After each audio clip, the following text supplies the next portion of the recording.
And I'm Kenna Whitworth here in Los Angeles. We begin now with breaking news on ABC News Live. A grand jury has indicted former Trump National Security Advisor John Bolton on charges that he allegedly unlawfully transmitted and retained classified documents.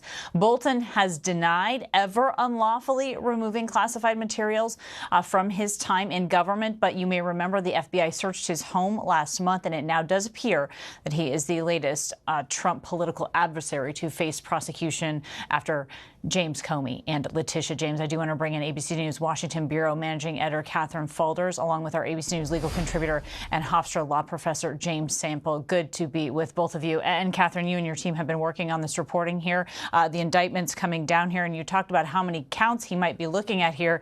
Is this a total of now 18 that he's facing, and what are they ranging from?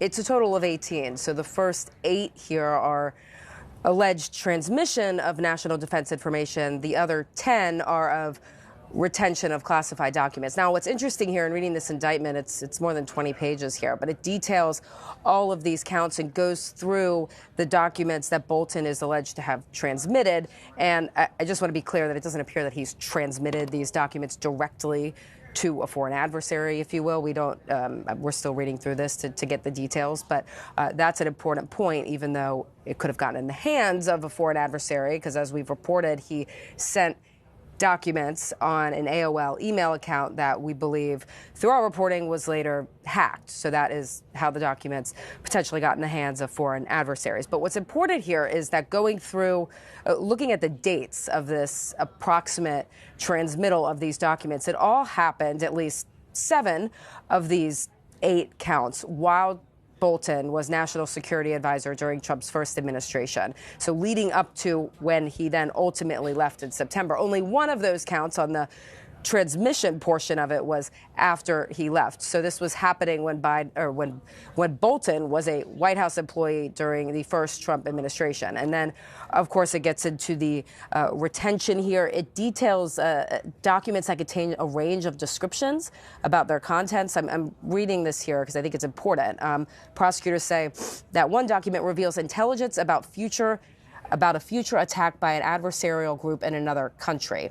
That is allegedly one of the documents that Bolton retained in his Maryland home. So not only were documents, of course, seized in that search of his home and his office, it appears that the ones they found were in his home, but they also found that they were transmitted by what appears on a private email server that Bolton was using during his time in the White House during Trump's first administration. So there's still lots of details to learn here, but the bottom line is here that he has been indicted by a federal grand jury in Maryland on 18 counts of unlawful transmission and retention of classified documents. Kana.